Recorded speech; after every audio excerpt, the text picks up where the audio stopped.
Jasodanandana Brajajanarandana Jasodanandana Brajajanarandana Jamunatira Vanachadi Jamunatira Vanachadi Jaya Radha Madhava Kunja Bihari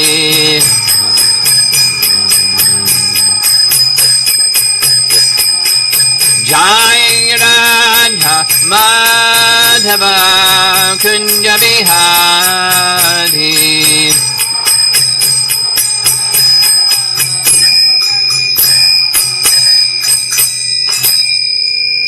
Jai Om Vishnupad Paramahamsa Parivijagacharya Astatara Satsasri Srimad His Divine Grace A.C. Bhakti Vedanta Swami Śrī Prabhupada Ki Ananta Koti Vaishnava Vrinda Ki Shri Radha Lila Madhava Ki Samhita Bhakta Vrinda Ki Hitā Go Premanandi.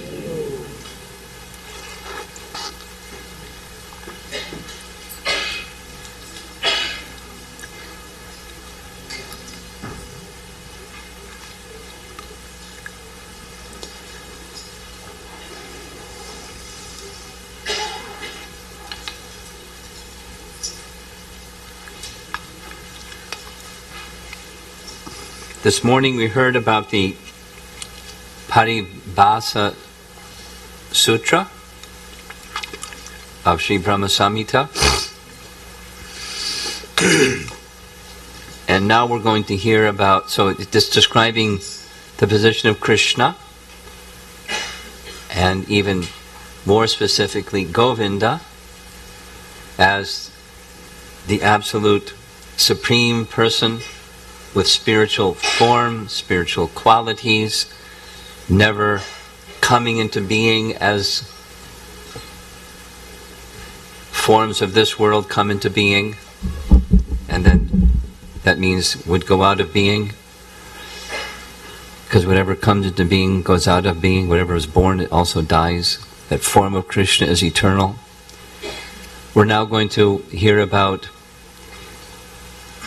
the place of Krishna's pastimes, the abode of Krishna. So we can chant together. Sahasra patram kamalam gokulakyam mahatpadam tatkarnikaram taddhama tadanantangsha sambhavam. And I'll read the translation. Bhaktisiddhanta begins identifying the subject. The spiritual place of transcendental pastimes of Krishna is portrayed in the second verse. The super excellent station of Krishna, which is known as Gokula, has thousands of petals and a corolla like that of a lotus sprouted from a part of his infinitary aspect. We'll come back to infinitary aspect. It's ananta. Ananta means unlimited or infinite. So his infinitary aspect, Ananta, who is an expansion, a plenary expansion of Balaram in Goloka. So Balaram, through his plenary expansion Ananta, manifests Gokula.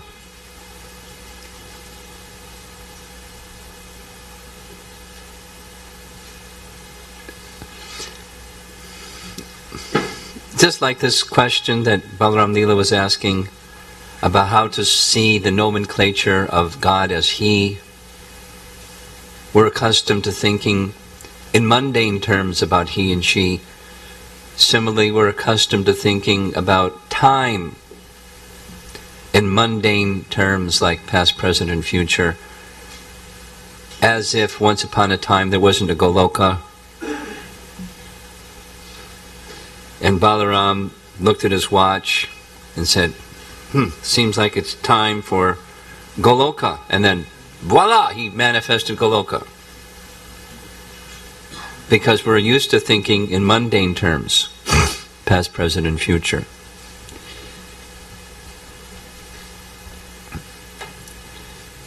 So this is where this word ontology comes in. It's not, that's a chronological understanding. But this is an ontological understanding. That is, Balaram is the basis and support of Gokula, and Krishna is the basis and support of everything, including Balaram and Gokula and everything. So please don't make the mistake of thinking of this as a time-bound function. It's not. And so many other things about the spiritual realm are not. Okay, so back to the translation. The super excellent station of... Station means abode. Go right ahead.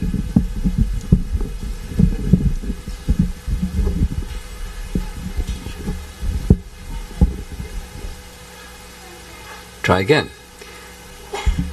The super excellent station.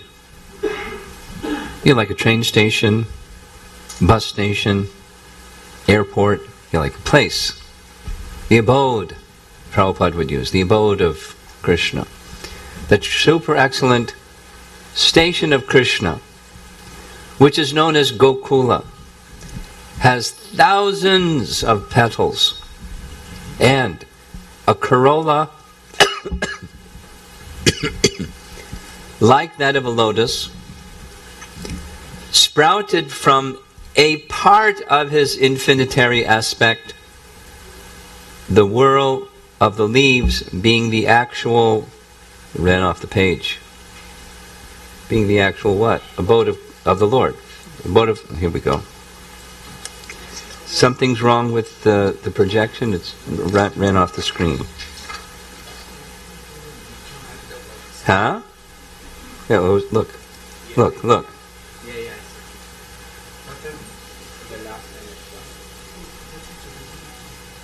Well, it's more than just the last.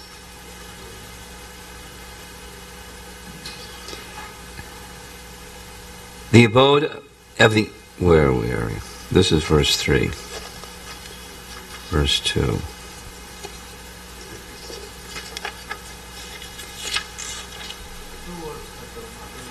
Okay. The whirl of the leaves being the actual abode of Krishna. I've got it.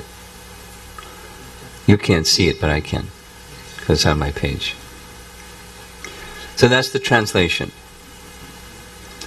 And especially for the benefit of the people who aren't here with us but are viewing this online, here is that diagram, or the poster that I've been referring to that's in the temple room here with us, but now it's on the screen. There's the the central part is the corolla, you see in the center, and up here is the thousands of petals. It's not depicting thousands, but there are thousands of petals. And the central part, or the corolla, is like that of a lotus. And the whole Gokula, or Goloka, is sprouted from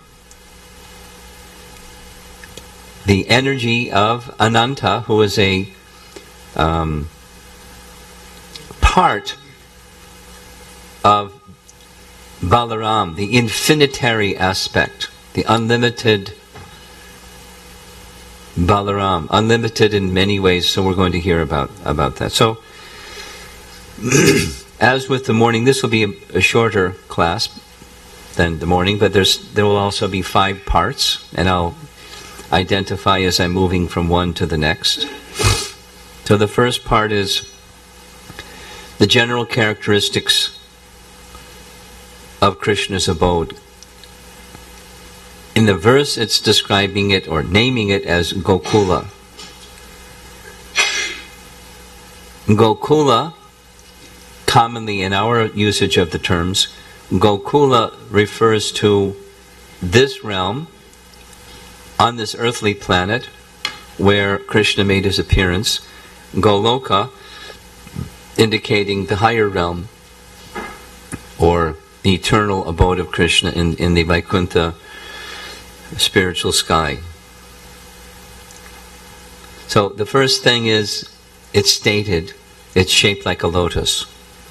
So as we see, here's another picture because it's mentioning in the verse specifically about the corolla. That's the corolla.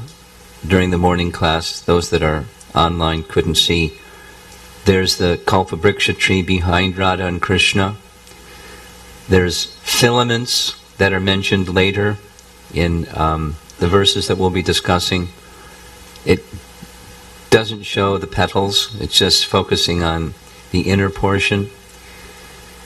And there's a mantra, hexagonal mantra, that's going to show up in text number 3. We're not going to discuss it this morning. Oh, this is supposed to be one by one, showing sequentially. It doesn't. This is supposed to go one by one. Shaped like a lotus first and not seeing all the other text. So you can't fix it now. You'll fix it later on. So, and further in other slides, it's one by one sequential. I want them to not see the whole thing because it'll be distracting. So pretend you don't see. I'll just remove it. Just remove it. Okay. Shaped like a lotus. These are characteristics of Krishna's abode. Another is that there's no taint of material influence. It's unlike this place where there's not just a taint of material influence, it's matter that's being moved by spirit. It's simply material influence. We're influenced by the modes of nature and karma and time and so many material influences. But all of those are conspicuous by their absence in Goloka.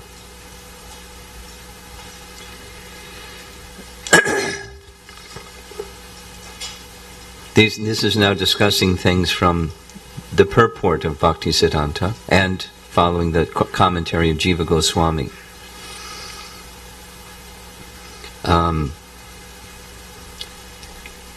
Goloka is entirely manifested of spiritual energy. So we know the personality of God has unlimited potencies. Unlimited potencies. And of those unlimited potencies, there are 3 general categories: internal, external, and marginal. And there's subcategories of those 3 divisions. In the spiritual world, in Goloka, there's only one of those.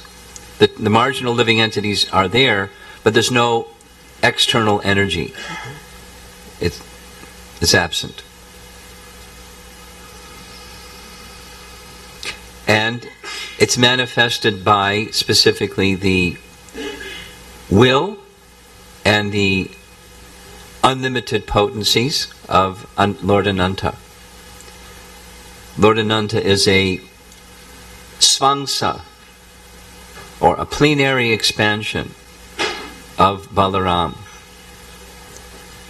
So I'll do that one again. There's Radha. It's not like a chronological thing. It's an ontological thing. There's Radha and Krishna. Krishna expands as Balaram. Balaram expands as Sankarshan in the Goloka realm. He also expands a svangsa, a plenary expansion as Lord Ananta, and the potencies, unlimited potencies and willing power of Lord Ananta manifests Goloka. In his Sandarbhas, Jiva Goswami gives references to support the statements just made. One of them comes from the second canto, Bhagavatam, where Shukadev Goswami is describing what you have heard in many places. The 3/4, 1/4. Spiritual world is 3/4, the material world is 1/4. There, of all of the unlimited energy. So what's 3/4 of something that's unlimited and 1/4 of something that's unlimited? It's to give us a perspective that this is small compared to the spiritual world. That's all. But it's consistently 3/4, 1/4. That comparison.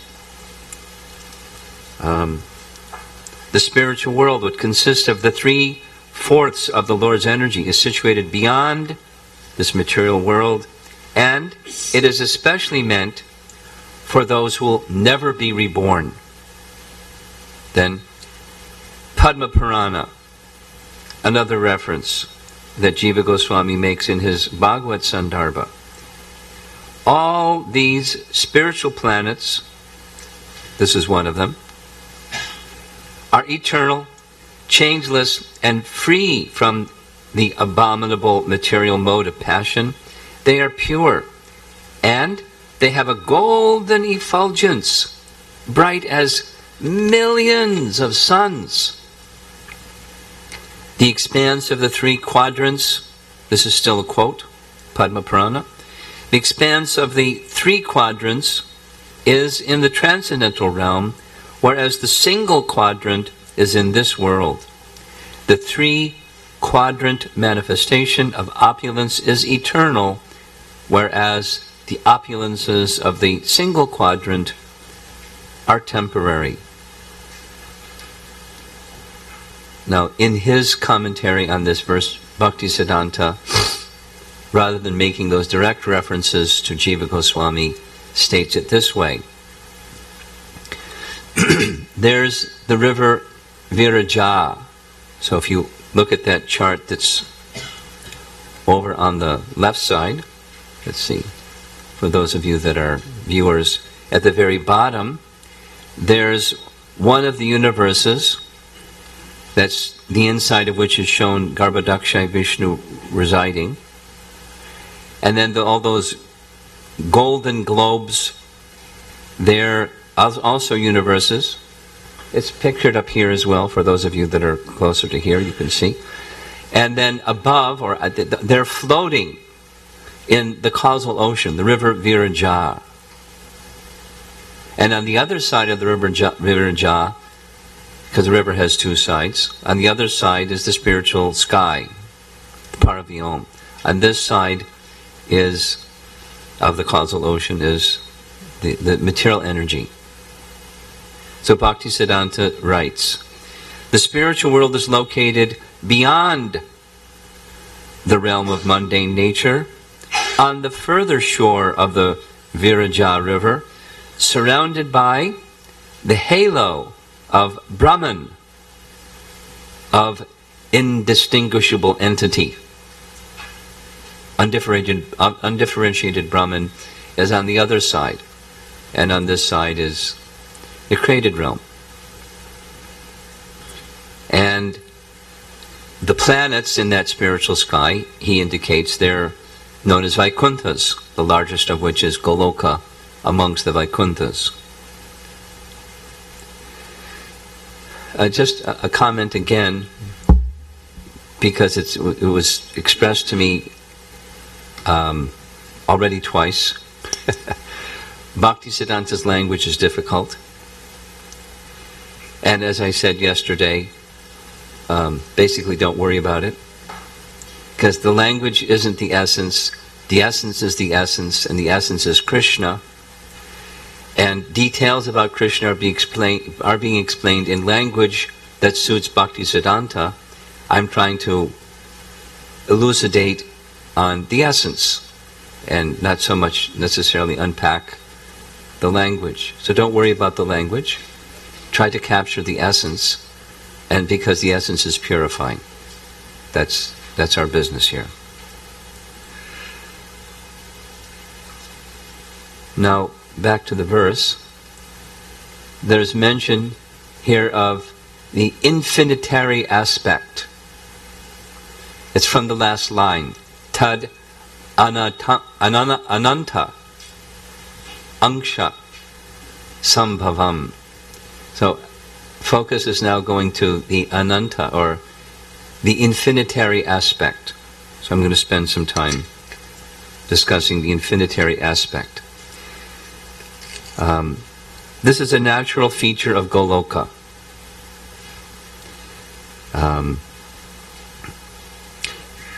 I'm going to read, if you have your Brahma Samhita, in the first paragraph of the purport to verse number 2. The third sentence in the purport of verse 2.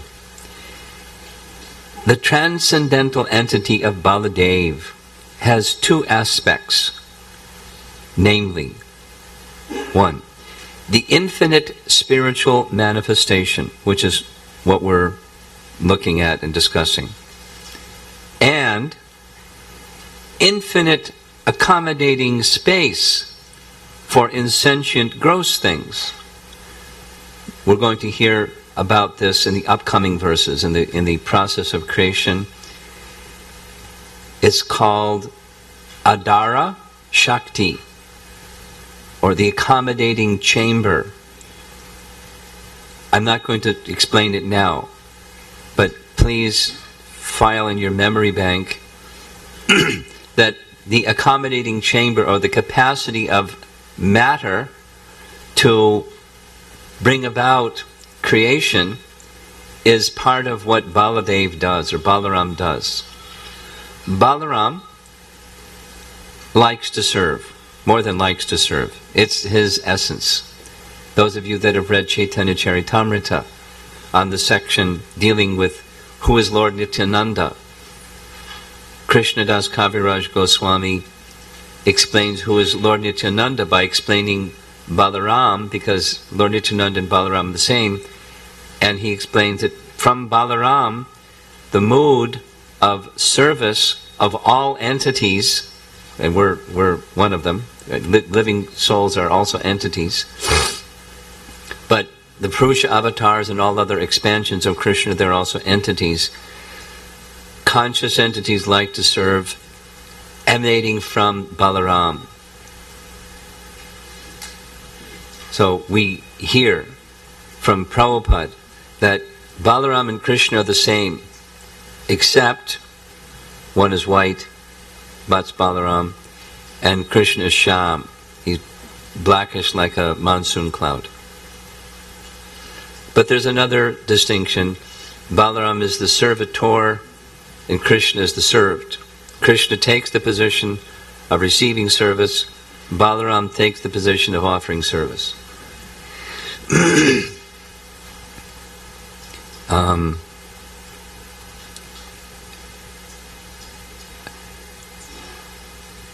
There's 3 references that I'll quickly make that support the statement that's in the verse.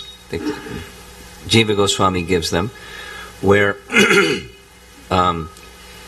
Balaram manifests the spiritual world. But Balaram doesn't just manifest the spiritual world, he manifests all kinds of things.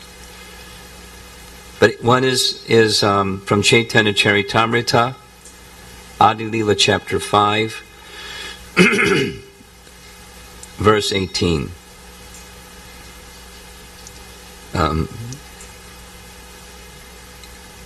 Krishnadas Kaviraj Goswami states, in relation to Balaram, is that he manifests the spiritual world. And Prabhupada comments that transcendental abode exists by the energy of Baladev, who is the original whole of Shesha or Ananta.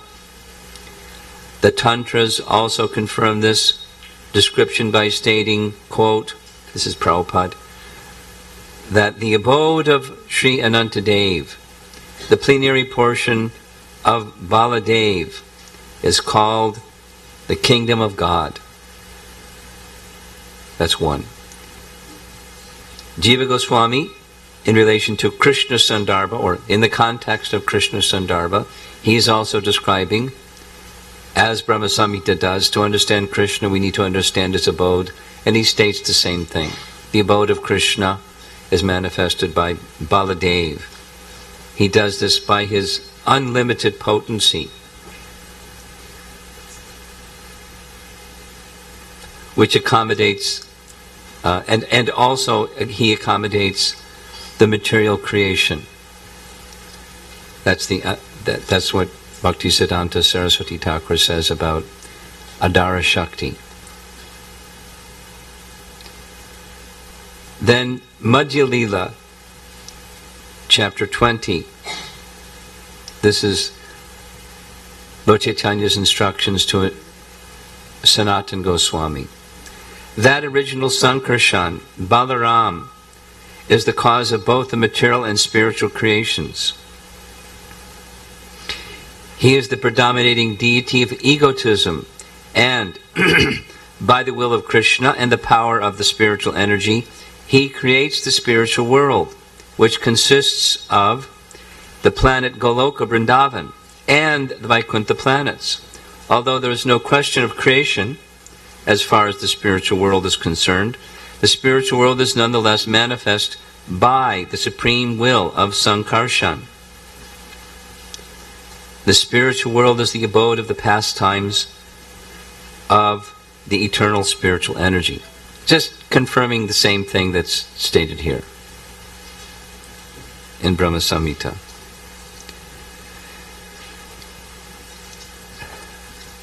A little bit more about this infinitary aspect, specifically the mood of service. Like, the living entities, we have a constitutional position. We all know what that is. Jiver Svarupai Krishnera Nichadas. That's our position. We're eternal servants of Krishna. From where do we derive that? From Balaram. Where does everything come from? It comes from Krishna. And the mood of service comes from Krishna's direct expansion, Lord Balaram.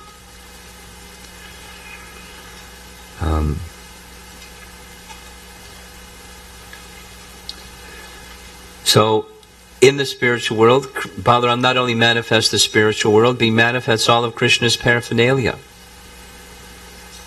His shoes, his bed, his umbrella, his chair, his house, even his Brahmin thread.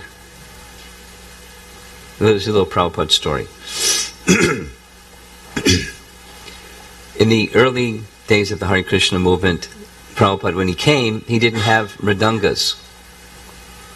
So he used whatever was available.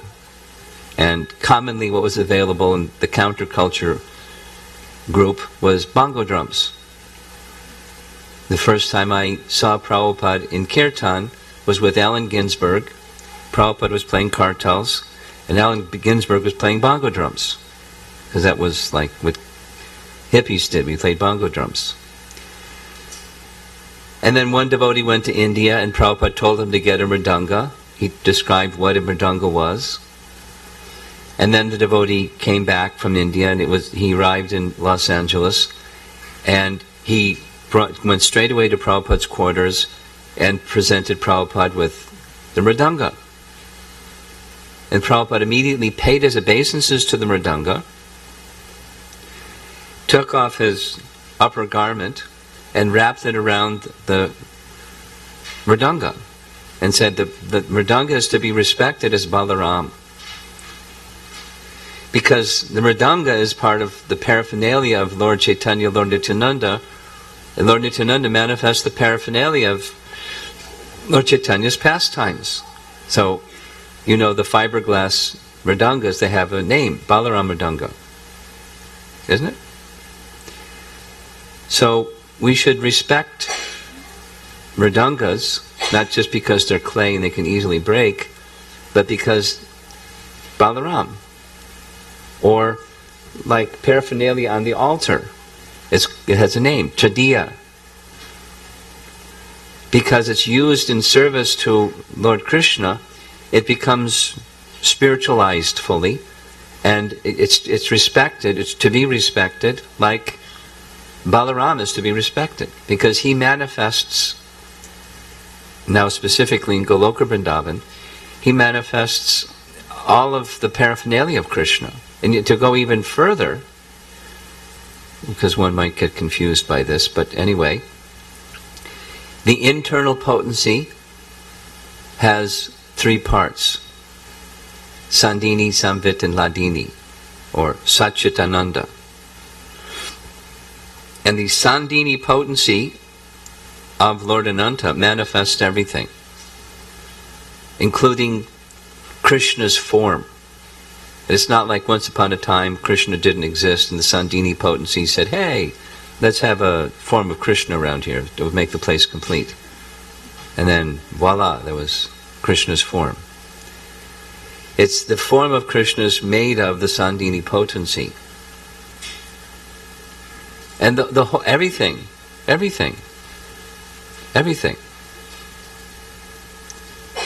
This is Balaram. And then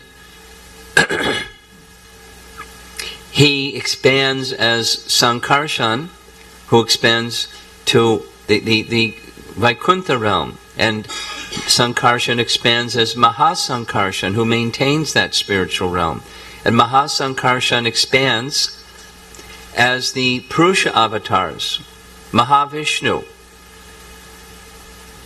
who in the mood of service to the desire of the personality of Godhead, he manifests the spiritual world, and he expands as Garbhodakshaya Vishnu and Kshirodakshaya Vishnu. These are all expansions of the infinitary aspect. There is no limit of Balaram's desire to serve.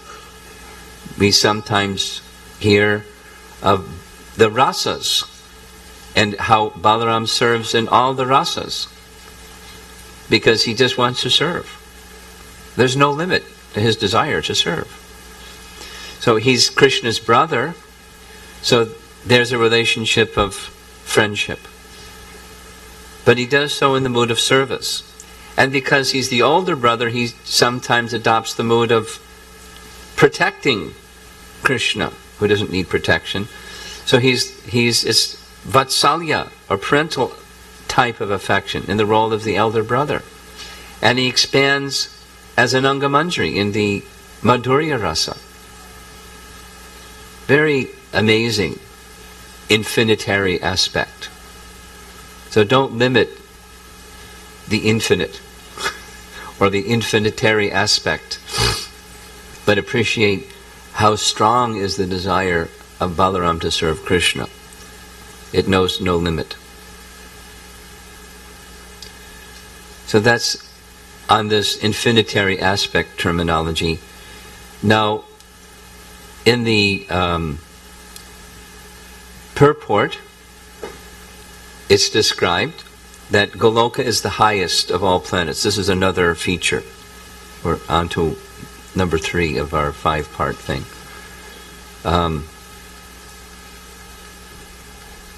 Here's the chart, and Goloka is the highest of all. Above, let's see. Here's Ayodhya. If those who have read Brihat Bhagavatamrita or parts of it, you'll know what I'm speaking about. Gopakumar goes from here. He goes to the topmost planet of Lord Brahma. He goes beyond the layers of the universe into the spiritual sky. He encounters the Vishnu Dutas, and then he goes to Vaikuntha, and he meets the Lord Narayana, hoping that he can meet Madan Gopal, the deity of his mantra. Later he goes to Ayodhya, and eventually he goes to Goloka Vrindavan. Goloka Vrindavan is the highest of all.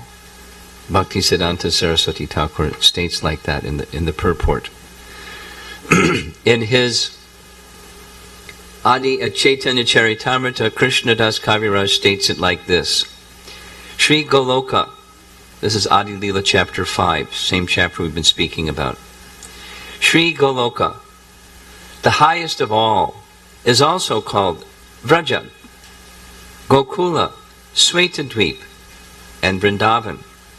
Like the transcendental body of Lord Krishna, Gokula is all-pervading, infinite, and supreme. It expands both above and below without any restrictions. So this is another aspect or feature of Goloka, because this verse is the place of Krishna's pastimes, the highest of all. Then we'll go back. Looking at this one here, we have to be careful not to apply material conceptions to Gokula. Gokula meaning the abode of Krishna, the place of Krishna's pastimes here. Because it appears in this world, we may think of it as in some way lesser than the spiritual world. Gokula may be lesser than Goloka because it's here instead of there.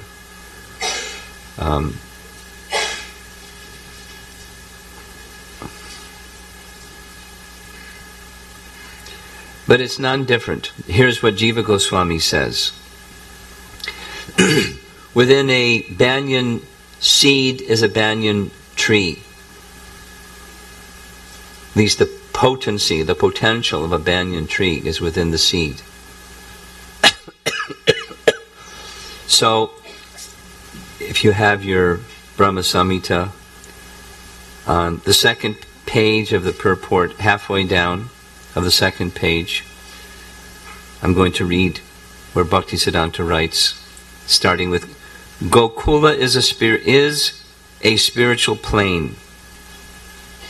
Hence, his condescended position in the region of material space, time, etc., is in no way restricted, but unlimitedly manifested with his full boundless propriety.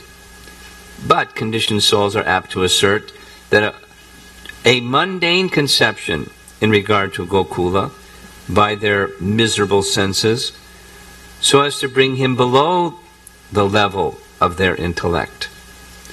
Though the eye of an observer is impeded by a cloud when gazing at the sun, and though the tiny cloud can never really cover the sun, still the clouded vision apparently observes the sun as covered by the cloud.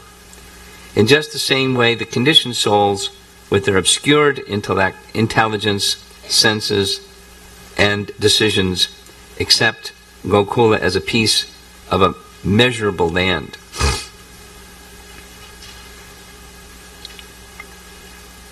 You've heard this before, the Prabhupada's statement saying you cannot enter Vrindavan just by buying a ticket. You've heard that one before? Well, certainly you can go to Vrindavan by buying a ticket. But where you go is not the Vrindavan that's being spoken of in this purport or in this verse or in these charts. It's a covering.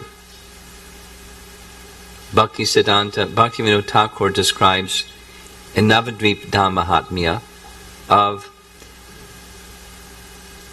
just as oil placed on water makes a very thin film across the surface of the water, so that when you look at the water, you don't see water, you see oil. But just below the oil is the water. Similarly, the spiritual world, Gokula, in this realm, may be covered by this film of what we see when we go there.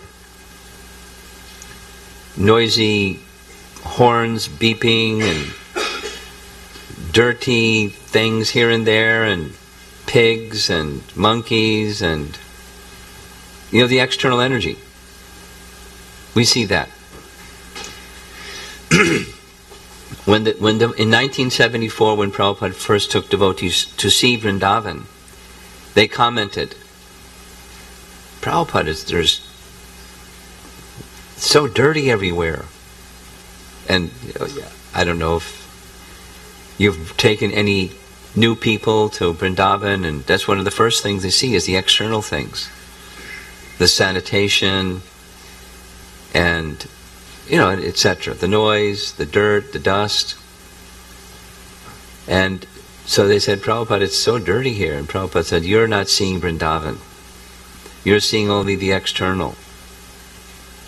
Because there is the external, and beneath the external there's what is being spoken of here.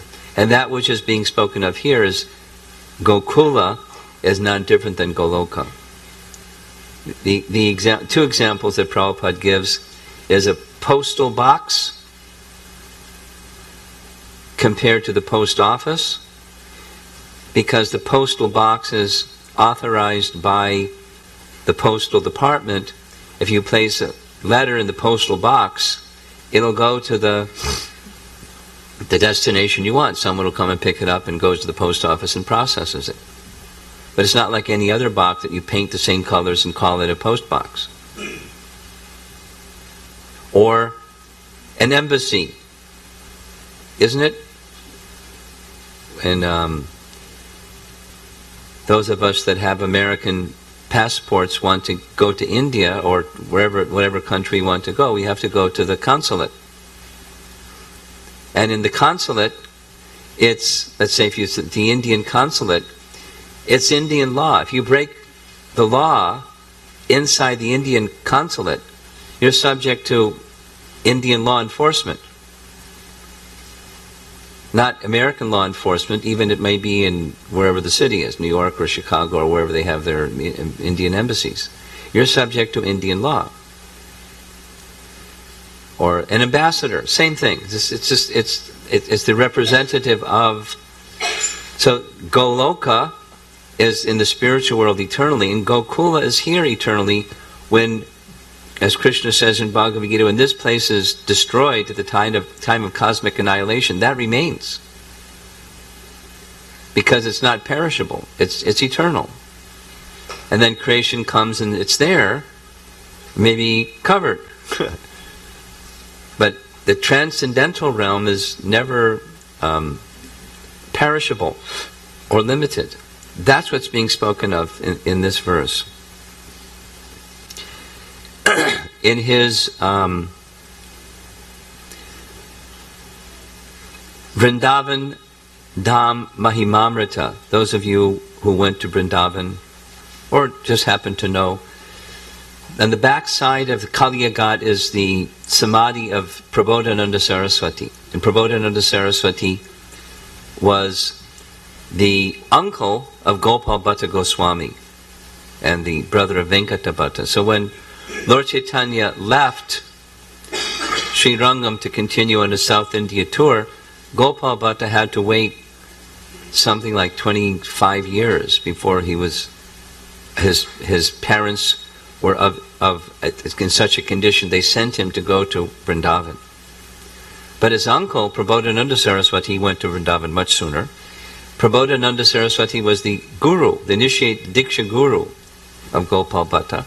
But his place of residence in the later stages of his life was in Vrindavan.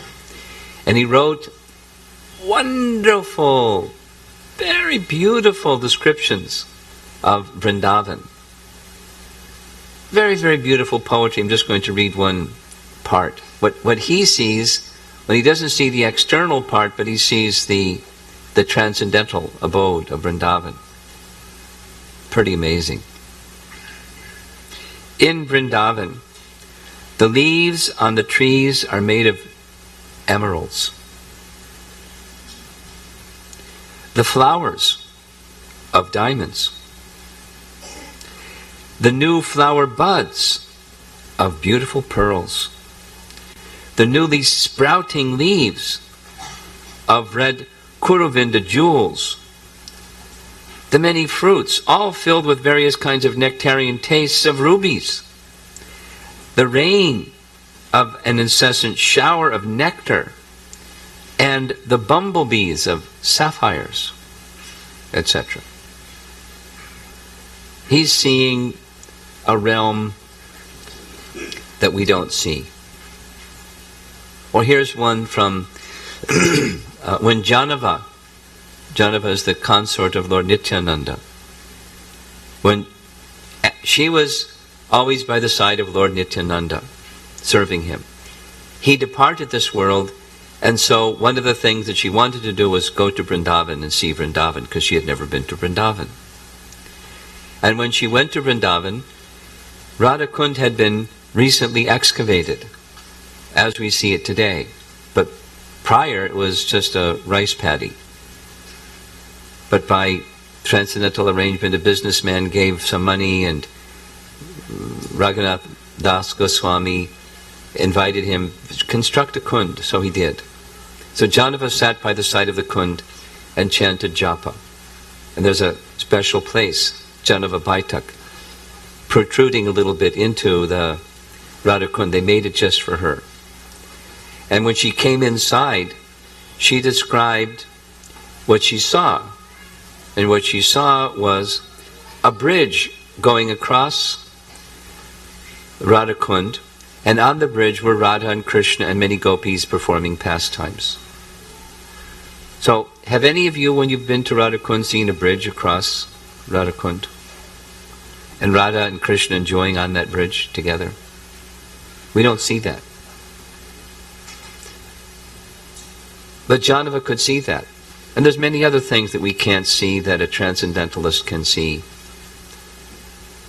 And that's what's being described here, is the transcendental abode, not the oil layer covering. So, we have to be careful not to apply material designations to Gokula. In fact, Gokula has all of the potencies that Krishna has. The Dham is none different than Krishna. And as Krishna has inconceivable potencies, the Dham also has inconceivable potencies. Jiva Goswami mentions some of them in his commentary on this verse. One of them that he mentions is part of Gokula that's mentioned in the upcoming parts of Gokula, as you see on the screen here.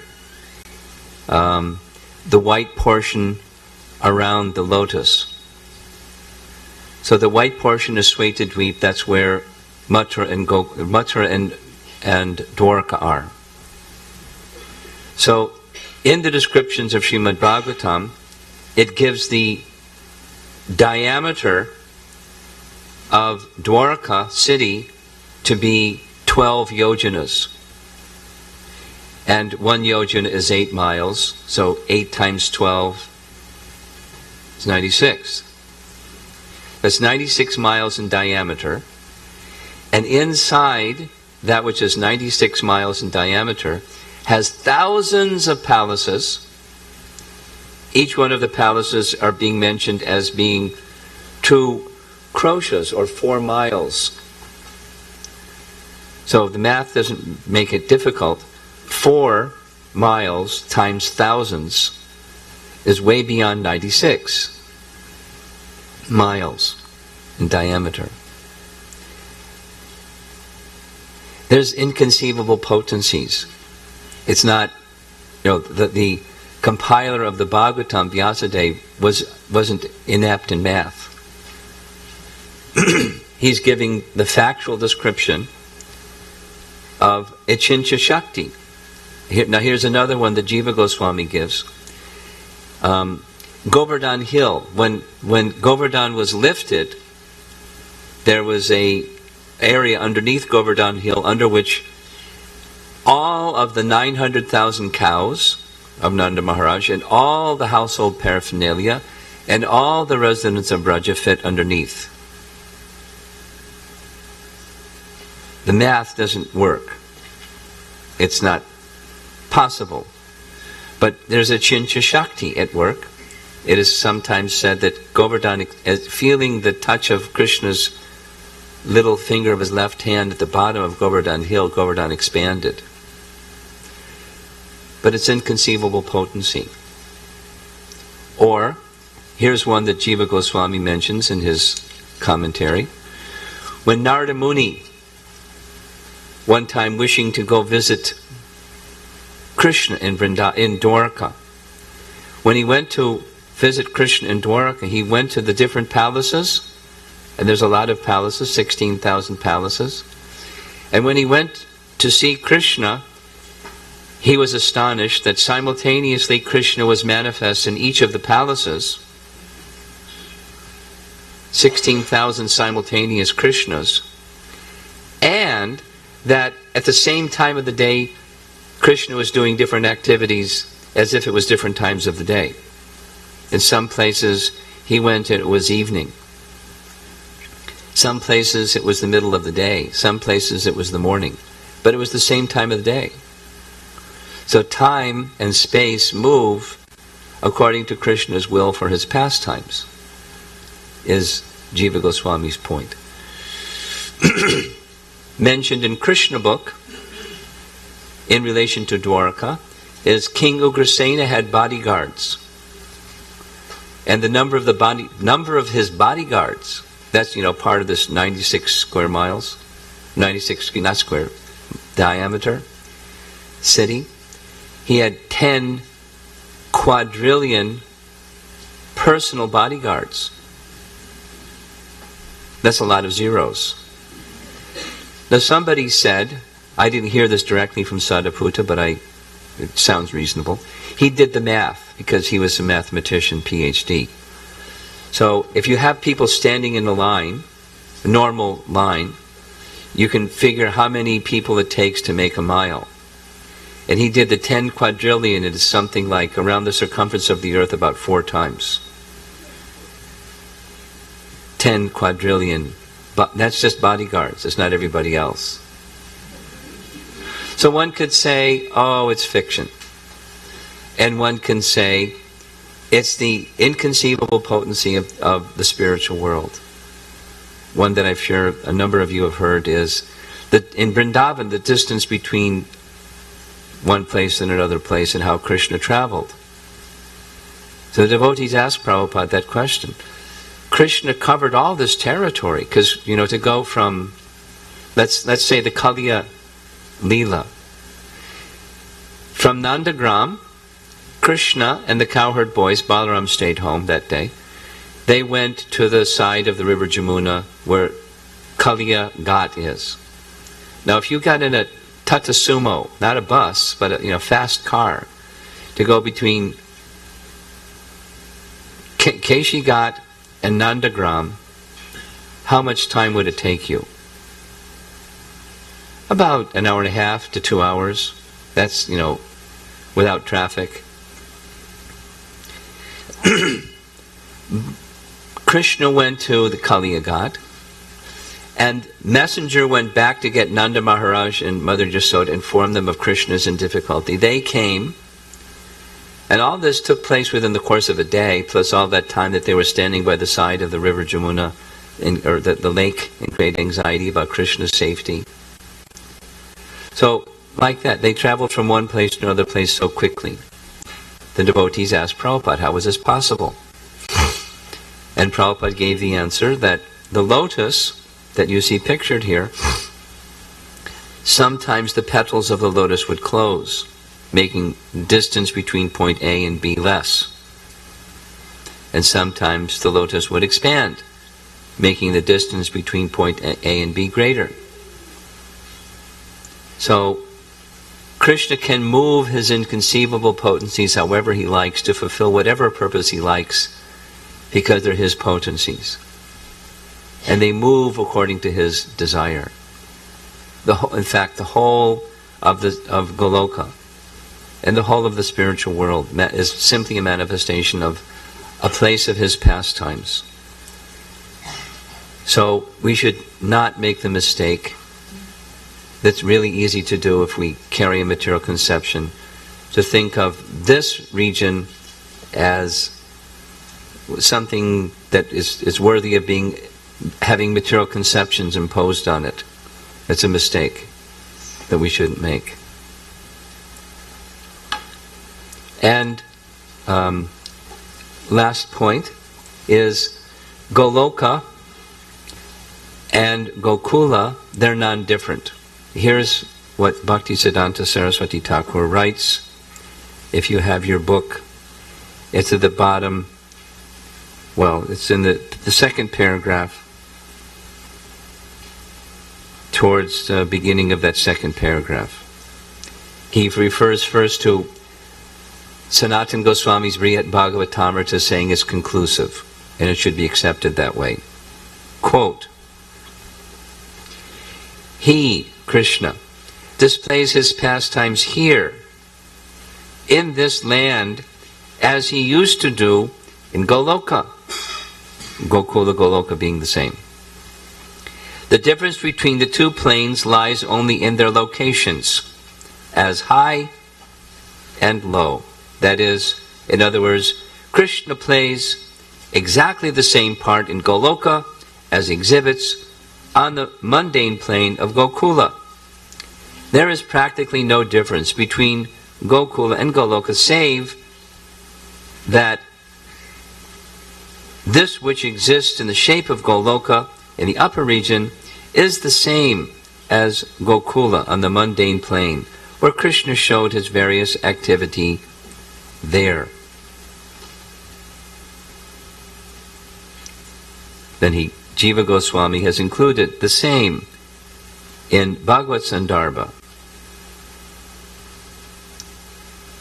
To ascertain the plane of Goloka, Vrindavan is the eternal abode of Krishna, and Goloka and Vrindavan are identically one. And though both are identical, yet Krishna's inconceivable energy has made Goloka the acme of the spiritual kingdom, and Gokula of Mathura province forming a part of the mundane plane, which is also a manifestation of the tri-quadrangular vibhuti, meaning the spiritual world. So they're the same. And while they're the same, there's variegatedness. So this is the last part of our presentation this morning. There's variety. So while they're the same, there are four essential differences. One of them is one that is emphasized by Bhaktisiddhanta in his writing. So in Goloka, what you see pictured in the image here, Goloka, there's no demons. Whereas in Gokula, there's demons.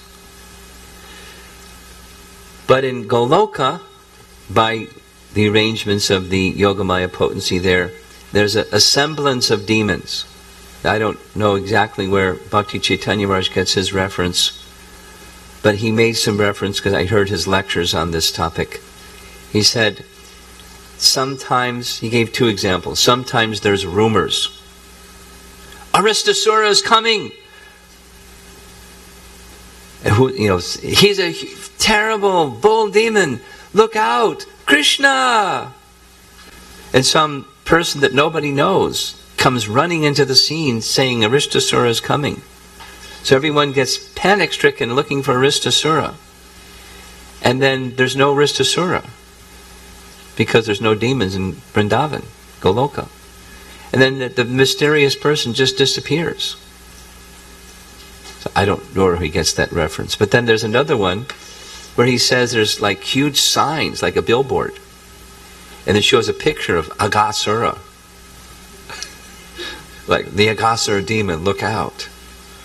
And people see the big sign that says Aghasura demon. And they become very fearful. And then suddenly the big sign, the billboard disappears. Meaning, the illusory, the Yogamaya potency acts in such a way that the purpose of increasing one's intensity, absorption in Krishna is facilitated. That's the purpose of the demons. But in Gokula, there's demons. They're sent by Kamsa and so on. In Goloka, there's no demons. So that's one difference. Another difference is, in Goloka, there's no birth pastime. In Gokula, the very important birth pastime, Krishna appears. And the third difference is, in Goloka, there's no marriages of the gopis. In Gokula, there's marriages of gopis, which is important in our Gaudiya teaching, the Parakiya Bhav message. In Goloka, that's absent. But most important, according to Bhaktisiddhanta and a little bit of common sense, is in Gokula, unqualified people even can see Krishna's pastimes when they're manifest. In Goloka, there's no unqualified people, and so there's no seeing by unqualified people of Krishna's pastimes. But Goloka, the emphasis here is, Goloka is very merciful. And anyone who has been to Vrindavan, even the pastimes of Krishna may not be visible. There's a mystery and a magic of Vrindavan that, because it is a transcendental place, it inspires attraction for Krishna. Just being there has that potency. So it's very, very merciful, even to unqualified people like ourselves.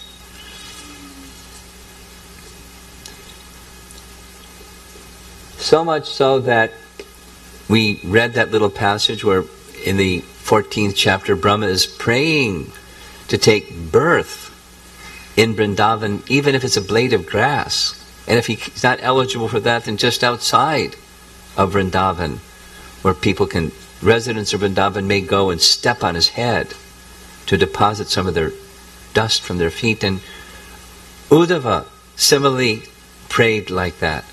So how exalted is Gokula, the place of Krishna's pastimes within this world. And one last thing.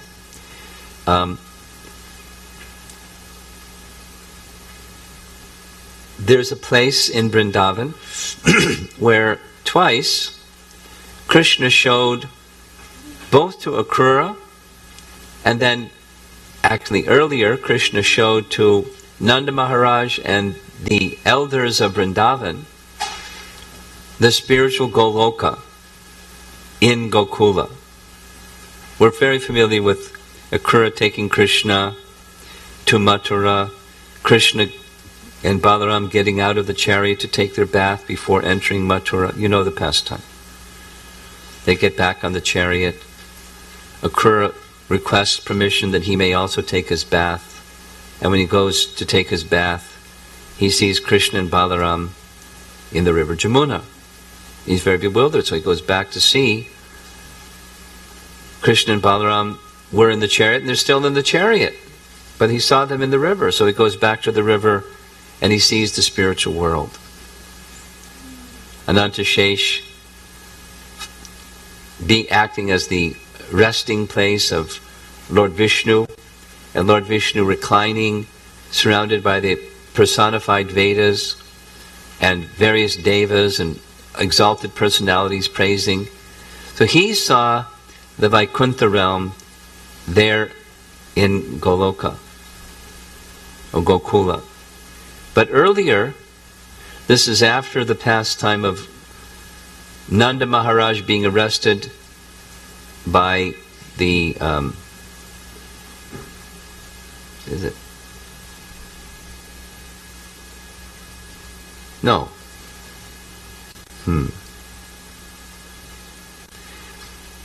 Is it after the Govardhan Leela or after the arresting of Varuna? In any case, I can't recall. Nanda Maharaj, in both cases, there's a speculation going on. Who is this boy? Because Nanda Maharaj saw Krishna being worshipped by Varuna, And of course, in the Govardhan Lila, everyone saw Krishna acting in a super excellent, beyond ordinary human capacity. So the speculation, who is this Krishna? And then their speculation went in the direction of, will we be able to see the spiritual world?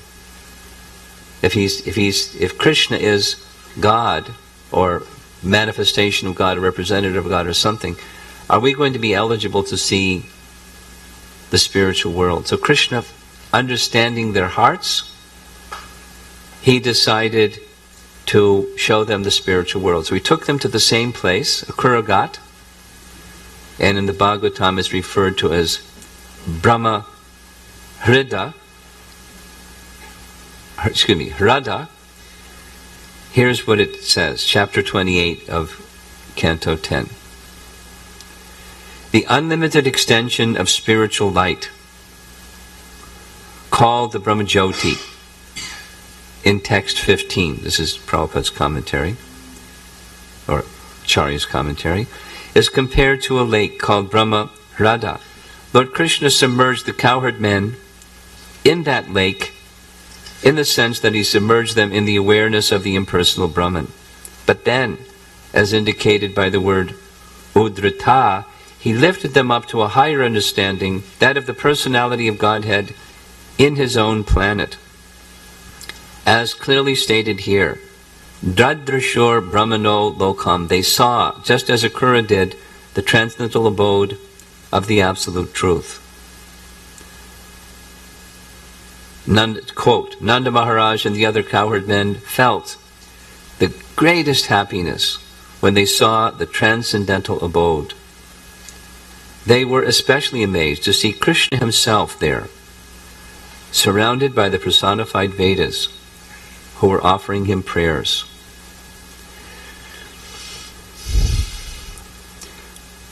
They saw Goloka while in Gokula, is the point. And specifically noticeable was the absence of themselves. They saw Krishna, but they didn't see themselves because they didn't know themselves to be residents of the spiritual world. They considered themselves to be cowherd men and cowherd women and people of this world, although they're not. They're of the spiritual world, and they were there to take part in Krishna's pastimes. And they do that eternally. I'm just going to read a series of verses, and we're done, from Brihat Bhagavatamrita, the very last section, where Gopakumar, we'll go to this slide, where Gopakumar goes all the way to the Goloka realm, and he then has this capacity to move back and forth between Goloka and Gokula by dint of his mantra. So here's what Gopakumar is speaking to one Brahmana.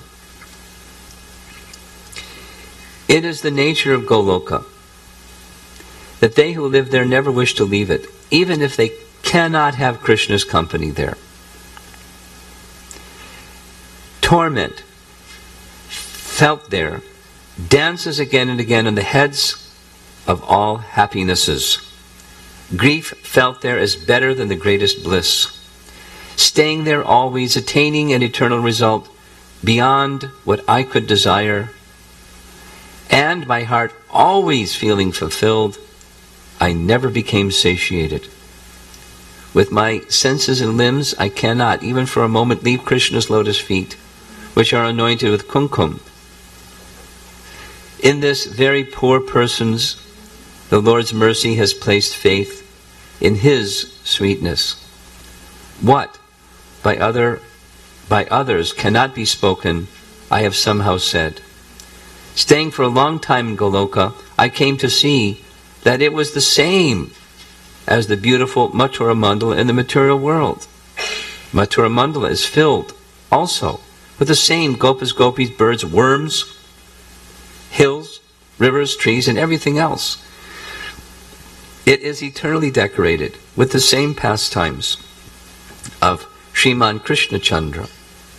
Sometimes I stay there, and sometimes here. Now I do not see a difference between them. Only when coming from one and going to the other may I see a slight difference. Attached to both places, I do not know any difference between them. Neither my eyes, ears, nor mind touch any place other than these two abodes. My heart does not think. Lord Krishna also stays in other places, and his devotees also stay in other places. When sometimes I see the residents of Vaikuntha or other places, I see them as being tormented by separation from Sri Krishna. Sometimes I see that their love is not like the love of the people Braja feel. From that I feel distress, love, and then the highest happiness. I offer my respectful obeisances to the people of Goloka, who eternally see the glories of that abode, and who are worshipped by the residents of all the worlds. How can I describe them in words?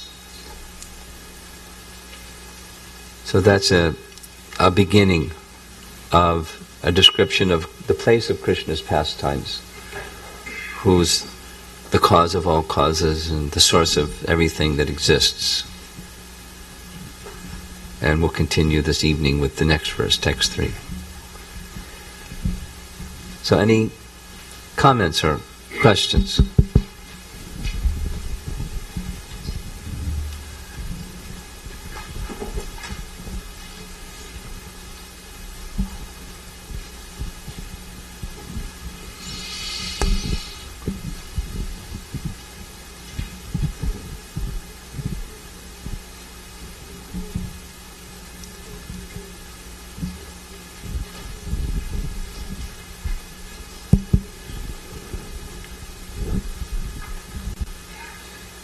Hare Krishna Maharaj, previously when my understanding or whatever I gathered previously was that the four Purusha avatars, Aniruddha, Pradyumna, Sankarshan. They're not Purusha avatars. There's 3 Purusha avatars: Mahavishnu, Garbhodakshay Vishnu, Kshirodakshay Vishnu. Those are the Purusha avatars, 3 in number. There's 4 Chaturvyuhas. Go ahead now. I thought that their function was to manifest the material world, but here it seems different. Like the Purusha avatars manifest the material world, and the Purusha avatars are expansions of Mahasankarshan of Vaikuntha. They, the Chaturvyuha, assist the Lord in his pastimes both in Vaikuntha and in Goloka, specifically in their features of Mathura and Dwarka in Goloka, because Mathura and Dwarka are part of the region of Goloka. They assist the Lord in his pastimes. They are manifestations of the Lord, these Vasudeva, but they're also manifestations of the Lord to assist Lord Vasudeva in his pastimes. That's what they do. Yeah, I wasn't sure. Okay. Thank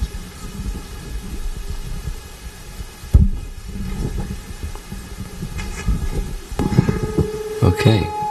Maharaj, there is a question online. Okay. Yeah, this question is from Arvind Prabhu. He asks, how can we make sure that when we go to Vrindavan by buying a ticket that we beg for mercy and we will be at least allowed to perceive the original Goloka and Gokula on the spiritual world? Well, that requires qualification. It's not just buying a ticket and not just offering prayers. That's a good beginning, buy a ticket and offer prayers. But the qualification is purity and very strong desire. And when the Lord decides to disclose himself, he will. And if the Lord doesn't disclose himself, he won't. So he's looking for a guarantee. There's no guarantee, except it's in Krishna's hand. Yes. Yes. So there is no marriage of gopis in Goloka. So the Parakiya Bhav is considered the highest rasa here. So is it not the same there? Because I thought Parakya Bhava would be when there is gopis are married to somebody else. There's the sense of, but there's no marriages. Whereas in Gokula there's marriages and there's children from those marriages. Right. As there's no demons, there's no marriages. But there's the sense of, but there's no marriages. It's mysterious. Yeah.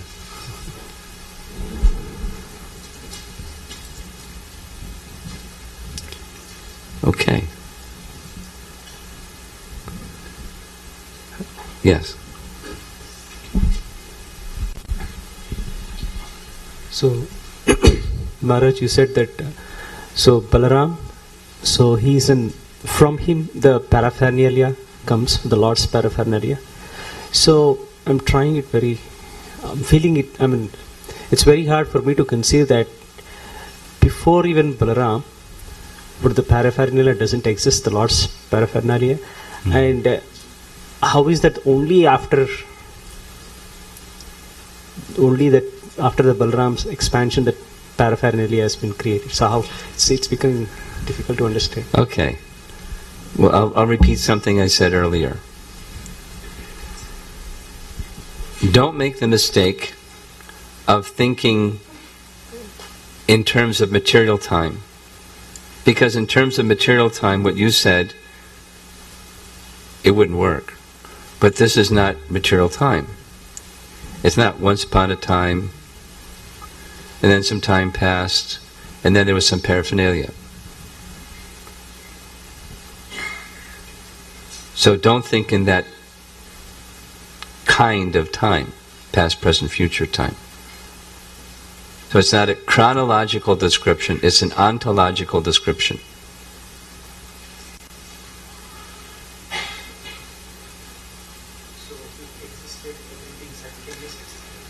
It's not, don't think in terms of chronology. You're saying simultaneously, and I'm saying eternal. And there's a difference between simultaneously and eternal. Simultaneously fits in with past, present, and future. And eternal doesn't have anything to do with past, present, and future. Past, present, and future are absent. So the description of Balaram manifesting the paraphernalia, etc., is an ontological description. It's a relationship. From Balaram comes.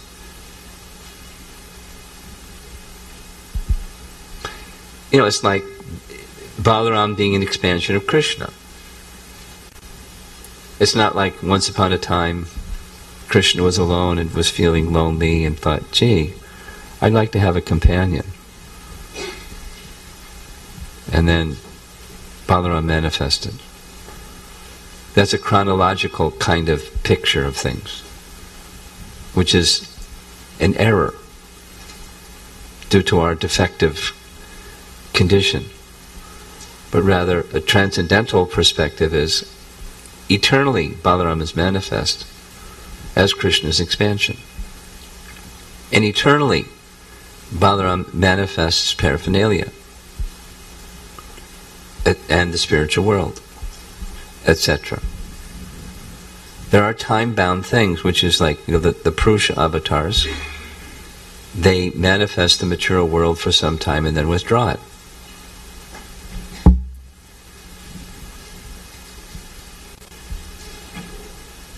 Maharaj, one more question. Yeah. So, if the spiritual world is permanent, that means there is no need to manage it. But whereas the material world is like it manifests and unmanifests, so there is work to be done here. But then the spiritual world, it is just created and it is existing. There is nothing. So what? Again, don't think in terms of time. Eternal is eternal. But in that eternal realm, there's service, which is eternal. Doesn't have a beginning and end. It's eternal. Krishna has pastimes. Balaram has pastimes. And they're eternal. we describe them in language which is the same language we use to describe things that are within time. But Bhaktivinoda Thakur says that's the limitation of language. But try to make the adjustment of service that's eternal, that's not time-bound. And then, yes, there's maintenance. There's service. But not because it's something that's created and that needs to be maintained because it was created. It's eternal service. Thank you, Maharaj. Hare Krishna. Maharaj, there is a question, two questions online. Okay. First one is from Śrī Prabhu. He asks, can the residents of Gokula enter Goloka by getting enough qualification? He also says he's not sure if it's a right question.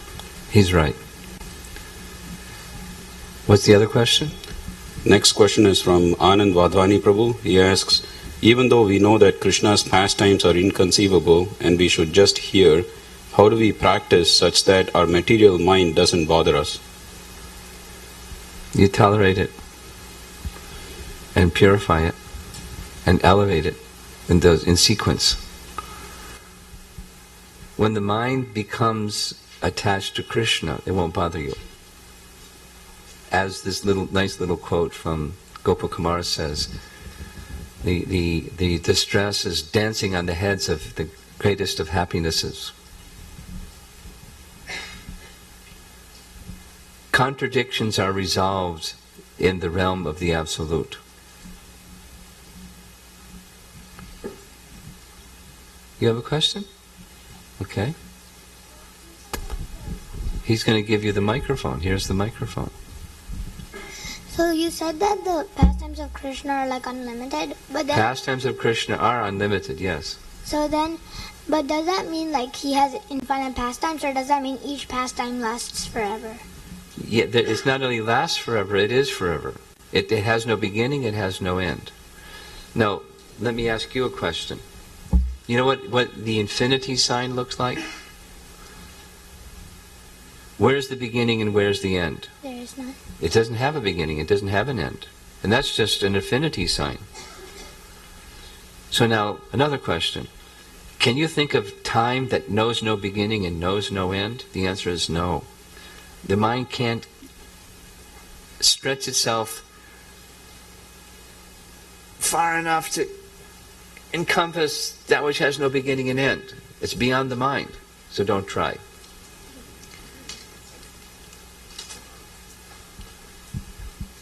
But there are pastimes that have no beginning and have no end, and that's Krishna's pastimes. Everything of this world has a beginning and end. And everything of the spiritual world has no beginning and no end. Sometimes Krishna manifests those pastimes here. And after manifesting those pastimes here, he goes to another place and those pastimes are eternally going on. His earthly pastimes are eternally going on in some universe. And his spiritual pastimes in Goloka, they're eternally going on in Goloka. And there's no beginning and end. So my advice to you is don't try to imagine timelessness, because it's like an elastic band. At some point it's going to break. You can't, you stretch it far and further and further and it's going to snap. So don't do that. Just hear it, that it's timeless pastimes, and try to appreciate it's beyond our conception. It's timeless pastimes. And they're eternally going on. No beginning and no end. Now here's one little detail. Jiva Goswami says, although there's no past, present, and future, there is a sense of chronology by the internal potency, but not like we know. And so what is that? We don't know, because it's of the internal potency. But there's a sense. Let me give you an example. You know in Bhagavad Gita that Krishna says there's a place, the spiritual world, where there's no need of sunlight, moonlight, electricity. You know the verse? There's a verse, Krishna says, when this place is destroyed, that place continues to exist because it's not temporary, not created. And in that realm, everything is self-luminous. Now here's some sunlight coming in the window. And when the sun goes down, these lights are going to make light because there's electricity. Or the moon, which is a reflection of the sunlight, gives light. But there's no need of sunlight, moonlight, or electricity. Okay? At the same time, there's a moon. In the spiritual world, in Krishna's pastimes, there's a moon. There's day and night, setting of the sun and the rising of the sun, although there's no need of sunlight, moonlight, or electricity. And not only there's a moon, but every night is a full moon.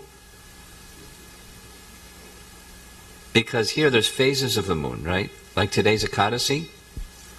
This is a fantastic way to spend Ekadasi, exactly what we should be doing, increasing our hearing and chanting about Krishna. But in the spiritual world, every day is a full moon. Or every night is a full moon, but there's no need of moonlight. It's just pastimes. So Krishna moves his energy for his pastimes. And it's his internal potency, which means it's fully conscious, it doesn't have a beginning and end, it's just pastime. You know, children like to play, and they wish they could play endlessly. But Krishna plays endlessly. So go to Krishna Loka and you can play forever. Without end. No beginning either. That's pretty inconceivable, isn't it? It's a nice place. Someone else? Yeah. Hare Krishna Maharaj. Maharaj, in one of the slide, I saw Chaitanya Mahaprabhu and Nityananda Prabhu also Navadvip Dham. So is it that those pastimes also simultaneously happening in Gok? We're going to get there. Okay. Verse 5. Thank you, Maharaj. Yes. The answer is yes.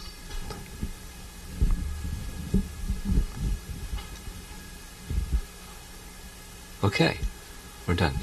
Oh, here's one. Maharaj, what is the meaning of ontological? Ontological, what is the meaning of? Look it up in the dictionary. It's maybe one way to say is the science of being. To understand what is ontology. Kind of, it includes relationships, but it's existence. What truly exists. That's what ontology is. The study of what truly is.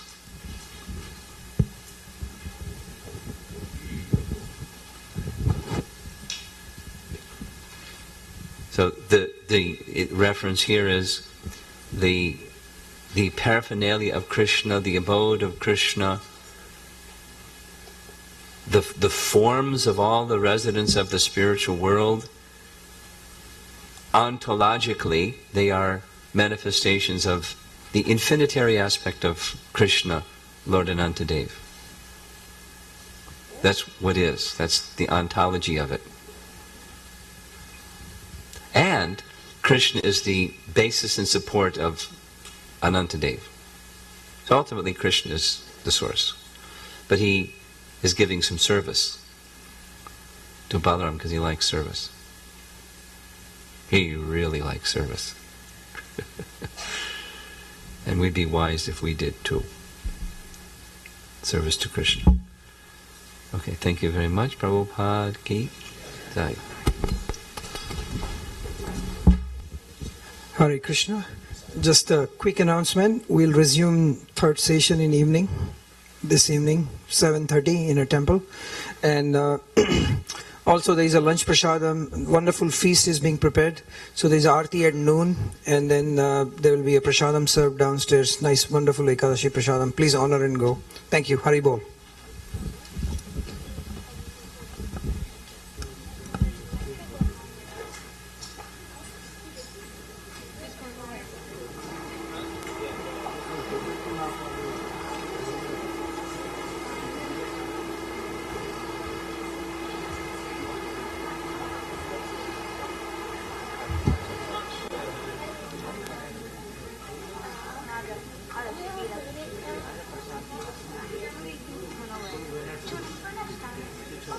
stop this.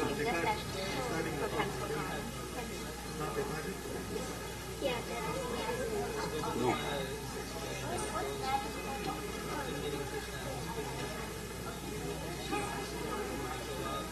No, it was, I think. It was.